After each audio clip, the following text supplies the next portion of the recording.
अस्सलाम वालेकुम। सितारों के सफ़र पर खुश आमदीद। आज की मेरी बात आपके दिल को लग सकती है क्योंकि जो फेज़ चल रहा है, जो आप फ़ील कर रहे हैं, वो एक नॉर्मल वक़्त नहीं है। ज़िंदगी में कुछ रुक सा गया है, करियर में मेहनत के बावजूद ग्रोथ नहीं हो रही, पैसा आता है लेकिन टिकता नहीं है या पैसा टूट-टूट कर आता है। ज़िंदगी में डायरेक्शन क्लियर नहीं मिल रही, शादी हो चुकी है लेकिन घर के मसले ख़त्म नहीं हो रहे और अगर शादी नहीं हुई तो रिश्ते करने जाते हैं, बात पक्की हो जाती है लेकिन एंड वक्त पर चीज़ें खराब हो जाती हैं। अंदर एक अजीब सी बेचैनी है, कन्फ्यूजन का शिकार हैं, कभी ओवर थिंकिंग चल रही है और कभी थकान का सबब बन रही हैं चीज़ें। जैसे कोई इनविजिबल फोर्स आपकी मेहनत को, आपकी कामयाबियों को रोक रही हो। ये सब रैंडम नहीं होता। इस वक्त सूरज ग्रहण लग रहा है, यानी 17 फरवरी को, और इसी के साथ नया चांद है। ये एक बहुत पावरफुल अलाइनमेंट एक्टिवेट हो रही है क्योंकि जो सूरज है वो ईगो, आइडेंटिटी, लाइफ डायरेक्शन, ये सारी चीज़ें रिप्रेजेंट करता है और जो चांद है वो आपके माइंड, आपके इमोशन, आपकी इनर स्टेट को कंट्रोल करता है और ये एक लाइन में आ रहे हैं। तो ज़िंदगी के हिडन पैटर्न्स जो हैं वो अब सरफेस पे आते हुए नज़र आते हैं। ग्रहण हमेशा एक रीसेट पॉइंट होता है ज़िंदगी में। जैसे आपकी ज़िंदगी में कुछ स्टेबल नहीं है तो वो हिलना शुरू हो जाती हैं, शेकी हो जाती हैं। इसकी बहुत बड़ी मिसाल ऐसी है कि आप कंस्ट्रक्शन करना शुरू करें और जो सरिया है वो आप प्रॉपर ना डालें, जो उसकी प्रॉपर रिक्वायरमेंट है। तो जब अर्थक्वेक का वक्त आएगा तो सबसे पहले आपको उसका जो ढांचा है वो हिलता हुआ नज़र आएगा और वो ज़मीन बोस भी हो सकता है। जो इल्यूजन्स हैं वो इस टाइम पीरियड में टूटते हैं और जो सच होता है वो सामने आता है। तो ये प्लानिटरी पोजीशन इस वक्त तैयार हो चुकी है और एक बहुत बड़ा फैक्टर यहाँ पे ये है कि राहु भी यहाँ पे मौजूद है और कुंडली में राहु जो है वो एक शैडो प्लैनेट है। सडन इवेंट्स आना शुरू हो जाते हैं, कंफ्यूजन का शिकार हो जाता है इंसान, ऑब्सेशन होने लग जाती है किसी चीज़ से, इल्यूजन्स का शिकार हो जाता है। इसके अलावा अचानक से ज़िंदगी में ऐसे मोड़ आ जाते हैं जिसकी तवक्को नहीं होती। जब ग्रहण राहु के साथ इन्फ्लुएंस में आता है तो लाइफ में कुछ चीज़ें अचानक चेंज होती हैं। कभी करियर की डायरेक्शन, कभी रिलेशनशिप, कभी मेंटल स्टेट। तो राहु जो है वो चीज़ों को बढ़ाता है, डर बहुत ज़्यादा पैदा कर देता है, डिज़ायर पैदा कर देता है और अपॉर्चुनिटीज़ भी देता है। और अगर समझ ना हो तो इंसान गलत डिसीजंस लेता है, लेकिन अगर अवेयरनेस हो तो वही राहु इंसान को लीप फॉरवर्ड करवा देता है, यानी ज़िंदगी में आगे बढ़ा देता है, कामयाब करवा देता है। और ये सब हो रहा है एक्वेरियस में। एक्वेरियस जो है वो एक कलेक्टिव कारमा है, फ्यूचर डायरेक्शन है, सोशल सर्कल है, डेस्टिनी शिफ्ट है, लॉन्ग टर्म लाइफ पाथ है आप लोगों का। ये सारी चीज़ें एक्टिवेट करता है। इसका मतलब ये कोई टेम्पररी फेज तो नहीं है, ये आपकी लाइफ की डायरेक्शन चेंजिंग वाली विंडो है।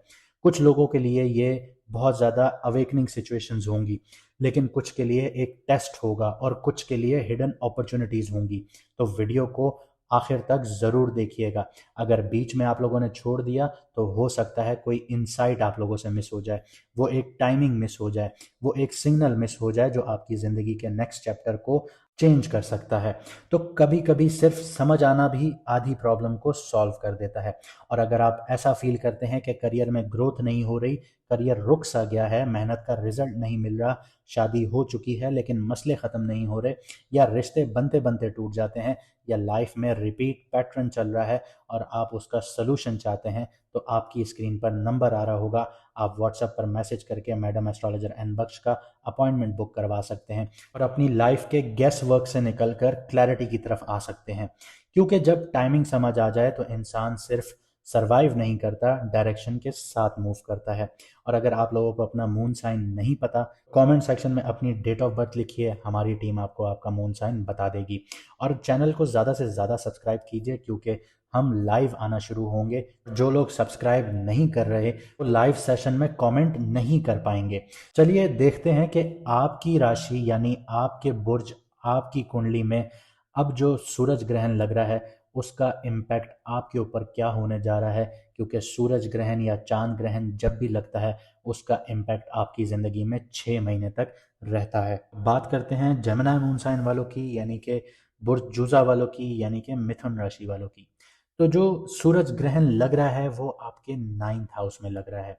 9th हाउस जो होता है वो आप लोगों की करियर में जो लर्निंग्स होती हैं उसका घर होता है, लॉन्ग टर्म प्लानिंग का होता है, इंटरनेशनल या हाई लेवल के जो कनेक्शंस होते हैं उसका घर होता है, आप कितने अच्छे काम करते हैं उसका घर होता है, और आपकी लक का घर होता है।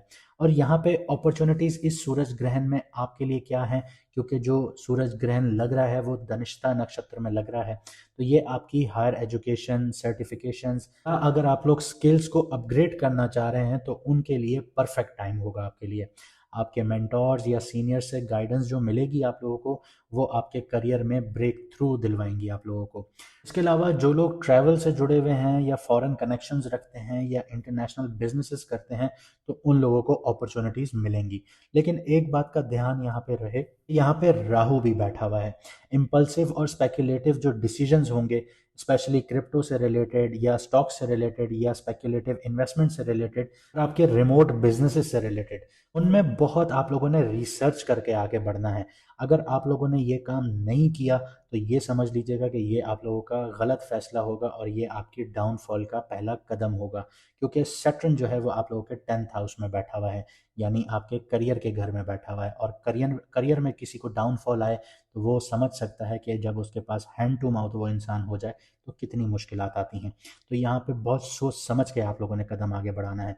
ओवर कॉन्फिडेंस जो है नए वेंचर्स में, यानी नए बिजनेसेस में या नए काम शुरू करने में, वहाँ पे आप लोगों ने अवॉइड करना है। बिना प्रॉपर प्लानिंग के आप लोगों ने कोई कदम नहीं उठाना, वरना ये आप लोगों के लिए एक बहुत बड़ा सबक बनेगा।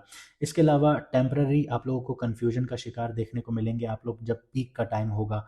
मिस जजमेंट देखने को मिलेगी करियर स्ट्रैटेजीज से रिलेटेड, और उन पे आप टिक जाएंगे, ओवर कॉन्फिडेंट हो जाएंगे, तो ये चीज़ नहीं करनी, उसको प्रॉपर रिसर्च करना है।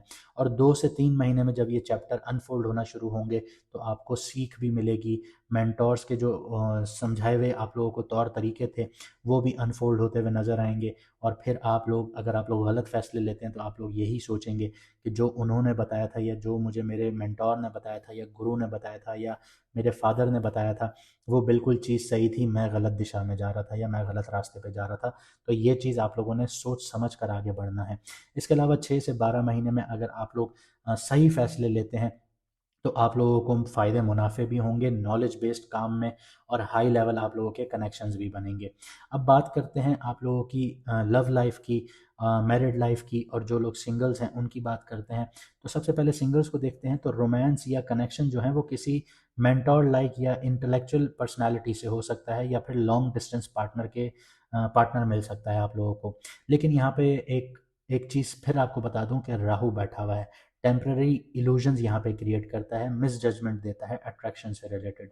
तो बहुत आप लोगों को एहतियात से, बिना किसी जजमेंट के आप लोगों ने अपने पार्टनर को समझना है, मौका देना है। ये ना हो कि आप बिना सोचे समझे किसी भी चीज़ में आगे कदम बढ़ाएं तो वो आप लोगों के लिए मुश्किलात का सबब बने, या फिर आप यही कहें कि मैं हमेशा सिंगल ही रह जाता हूँ। आगे बात करते हैं कपल्स की या मैरिड लाइफ की। तो रिलेशनशिप्स में आप लोगों को आइडियल्स वर्सेस रियलिटी का सामना होगा। इस चीज़ का टेस्ट होगा आप लोगों के लिए कि एक तरफ आपकी ख्वाबों की दुनिया है और एक तरफ रियलिटी है। अब टेस्ट यहाँ पे होगा कि जीतती कौन सी दुनिया है आपकी। तो बहुत सोच समझ के अपने पार्टनर के साथ डिस्कशंस कीजिएगा। फिलोसफिकल हो गई या स्पिरिचुअल डिस्कशंस हो गई, इसमें जॉइंट विजन्स की अलाइनमेंट जो है उस पर फोकस रखिएगा। ये ना हो कि आप अपनी बात पे बहुत ज़्यादा जोर देना शुरू हो जाएं, या ये ना हो कि आपका पार्टनर अपनी बात पे बहुत ज़्यादा ज़ोर देना शुरू हो जाए। दोनों की बातों को एक प्रॉपर तराजू में रखिएगा, दोनों को समझिएगा, फिर आगे कोई डिसीजंस लीजिएगा। ऐसा ना हो कि एक पार्टनर बहुत ज़्यादा डोमिनेंट होने की कोशिश करे तो यहाँ पे वो चीज़ें टूट भी सकती हैं। जैसे मैंने आपको वीडियो के शुरू में बताया कि जिनकी बुनियादें कमज़ोर होंगी वो यहाँ पे टूट भी सकते हैं। तो बहुत एहतियात से आप लोगों को आगे बढ़ना है। हेल्थ की बात करें तो इसका इम्पैक्ट आपकी मेंटल हेल्थ पर बहुत ज़्यादा आएगा। ओवर थिंकिंग बहुत ज़्यादा होगी आपके लॉन्ग टर्म गोल्स की वजह से, करियर के विजन्स की वजह से। इसके अलावा आपकी एजुकेशन पर भी होगी, और आपकी ट्रैवलिंग की वजह से भी आपकी ओवर थिंकिंग बहुत ज़्यादा होगी, और उसकी वजह से माइनर फटीग्स देखने को मिलेंगे। और स्पेशली अगर आप लोग ट्रैवल करते हैं या हाई लेवल कमिटमेंट्स में जुड़े हुए हैं तो वहाँ पे आपकी जो फटीग्स हैं वो बढ़ना शुरू हो जाएंगी। लेकिन घबराइएगा नहीं, जैसे जैसे जो चाँद है वो बढ़ता हुआ चाँद होना शुरू होगा, आगे बढ़ेगा, तो आपकी एनर्जीज रिस्टोर होंगी और आपका जो फोकस है वो इम्प्रूव होना शुरू हो जाएगा। तो जैसा मैंने वीडियो में आपको सारी चीज़ें बताई, तो आप कमेंट सेक्शन में ज़रूर बताइएगा कि आप सही फैसले लेंगे या आप गलत फैसलों की तरफ जाएंगे। क्या आप हर फैसले से पहले रिसर्च प्रॉपर करेंगे या नहीं? ये सारी चीज़ें कमेंट में मुझे आप ज़रूर बताएंगे। और अगर आपको हमारी मेहनत अच्छी लगी तो वीडियो को लाइक शेयर ज़रूर कीजिएगा, कमेंट में ज़रूर बताइएगा और चैनल को सब्सक्राइब करना ना भूलिएगा। मुझे दीजिए यहाँ से इजाज़त, मिलते हैं अगली वीडियो में सितारों के सफ़र पर।